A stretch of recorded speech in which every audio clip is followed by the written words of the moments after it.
খালি আমার জমি, আমার বাড়ি, আমার অ্যাপার্টমেন্ট। আসলে আপনার কি? আপনার তো কিছু না। স্থায়ীভাবে কোনো কিছুই আপনার না। আপনার শরীরটা কি আপনার? আপনি তো আজন্ম ভাড়াটি আপনার শরীরে। আপনি চিন্তা করে দেখেন আপনার হাত পা কতক্ষণ আপনার। যারা প্যারালাইজড হয়ে গেছে তাদেরকে কি আপনি কখনো দেখেন নাই? যে তারা হাত আছে কিন্তু তার পা আছে কিন্তু সেটা তার না। সূরা ইয়াসিনে আল্লাহ বলছেন যে এই হাত এবং পা তোমার পক্ষে অথবা বিপক্ষে সাক্ষী দিবে কিয়ামতের দিন। তো আপনি তো আপনার শরীরেই আপনি ভাড়া থাকেন। আপনি তো মানে আসল জেনুইন সেন্সে আপনি ভাড়াটিয়া। কোনো কিছুই স্থায়ীভাবে আপনার না। তাহলে সত্যিকারের অর্থে আপনি তো একজন ভাড়াটিয়া। তাহলে আমার একটা জমি হবে, আমার একটা বাড়ি হবে, আমার জমি, আমার বাড়ি, আমার অ্যাপার্টমেন্ট ছেড়ে আমি কোনোদিন যাব না। এই যে কথাগুলো, এই কথাগুলো অনেক ক্ষেত্রে মানুষকে এটার অ্যান্টিসিপেশন, এটার প্রাপ্তি, মানুষকে সম্পদের ওভার অ্যাটাচমেন্ট তৈরি করে। যেটার জন্য মানুষ সম্পদকে এত বেশি ভালোবাসে যে সে ভুল ফাইন্যান্সিয়াল ডিসিশন নেয়। যে বাসাটা তার বিক্রি করার কথা সেই বাসাটা সে ধরে রাখে। স্টক মার্কেটে এই জিনিসটা হয়। শেয়ার বাজারে যে স্টকটা তার ছেড়ে দেওয়ার কথা সেটা সে ছাড়ে না, যেটা তার কেনার কথা সেটা সে কিনতে পারে না। কেন? কারণ সে এত বেশি অ্যাটাচড একটা এক্সিস্টিং কোনো জিনিসে। ওই আমেরিকান ড্রিম একটা আমাদেরকে শেখানো হয়েছে, তোমার একটা বাড়ি থাকবে, তোমার একটা গাড়ি থাকবে, তাহলে তুমি সফল হবা। বাট দিনের শেষে সব কিছুর পরে অনেকে এটা কখনোই অ্যাচিভ করতে পারে না। অনেকের এটা অ্যাচিভ করতে পারলেও সে কখনো হ্যাপি হতে পারে না। কারণ আপনি যত বেশি টাকার ব্যাপারে অনেক বেশি অ্যাটাচড, এটাই আমার, তত বেশি আপনি টাকা হারাবেন, তত বেশি আপনি ভুল সিদ্ধান্ত নেবেন, তত বেশি আপনি টাকা পয়সার ব্যাপারে কম যৌক্তিক লজিক্যাল হবেন এবং বেশি ইমোশনাল হবেন। সব কিছুর পরে আপনার আসলে কিছু না, আপনি ভাড়াটিয়া।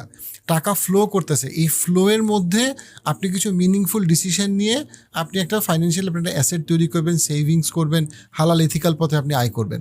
খেলা এতটুকুই ভাই। কিন্তু যত বেশি আপনি না এটা আমার, এটা আমার, আপনার কিছু না। আপনার শরীরে আপনি নিজে ভাড়াটিয়া। আপনার হাত পা চোখ নাক কান যা আছে এটা আপনাকে সামান্য সময়ের জন্য আমানত স্বরূপ দেওয়া হয়েছে। সময় মতো আপনাকে ফেরত নিয়ে যাওয়া হবে এবং এই হাত পা চোখ নাক কান সব কিছু আপনার পক্ষে বা বিপক্ষে বলবে, ডিপেন্ডিং অন আপনি কীভাবে এটা ব্যবহার করছেন। এই কথা সেম আপনার বাসার জন্য, সেম আপনার অ্যাপার্টমেন্টের জন্য, সেম আপনার গাড়ির জন্য। কোনো কিছুই আপনার না, আপনি কিনছেন কিন্তু এটা সামর্থ্য আল্লাহ দিছে এবং যে কোনো সময় এই সব কিছু বাড়ি গাড়ি সব কিছু নিয়ে যাবে। সো আপনি যখন একটা ফাইন্যান্সিয়াল ডিসিশন নেবেন তখন আপনাকে বারবার চিন্তা করতে হবে এই টাকা, এই বাড়ি, এগুলো যেন আমার অন্তরে না ঢুকে, এগুলো যেন আমার হাতে থাকে। মিনিং আমার বাহ্যিক পৃথিবীতে এগুলো কতগুলো টুলস উপাদান, এগুলো আমি ব্যবহার করব, সময় মতো এগুলো আমি ছেড়ে দিব, আমাকে ছেড়ে দিতে হবে। মুসলমানরা গত 1000 বছর বা 1200 বছরে পুরো পৃথিবীর অর্থনীতিকে ডমিনেট করছে এবং ডমিনেট করার ক্ষেত্রে তাদেরকে সবচেয়ে বেশি জিনিসটা হেল্প করছে সেটা হচ্ছে কি তারা টাকা পয়সাকে ফ্লুইড বা ফ্লো করতে দিত। তারা টাকা পয়সাকে তার শরীর বা অন্তরের ভিতরে ঢুকাইতো না, তারা এটা হাতে ব্যবহার করতো। তাদের অনেক অনেক ধনী ছিল কিন্তু তারা এমনভাবে দান করতো অ্যাজ ইফ তাদের এই টাকার কোনো দরকার নাই বা এই টাকায় তাদের কোনো অংশীদার নাই।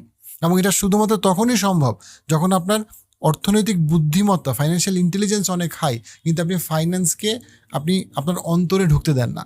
আপনি এটাকে ভিতর থেকে আপনি এটাতে ফ্লেক্সিবল, আপনি ওভার অ্যাটাচমেন্টে আপনি চলে যান না।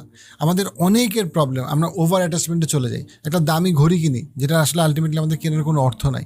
খামাখা একটা দামি জিনিস কিনি যে জিনিসটা আমাদের কোনো দরকার নাই, বাট ওই জিনিসটা একটা সময় আমাদেরকে, আমরা ওইটা ওন করি না, একসময় ওই দামি গাড়িটা আমাদেরকে ওন করে।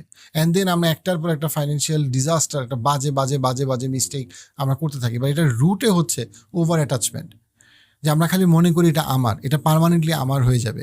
বাট আলটিমেটলি আমরা কবরে কোনো কিছুই নিয়ে যাব না। এবং সব কিছুর পরে যেখানে আমরা আমাদের নিজেদের শরীরেই ভাড়াটিয়া, সেখানে আমরা একটা বাসা কিনবো যেখানে পার্মানেন্টলি আমরা থাকবো।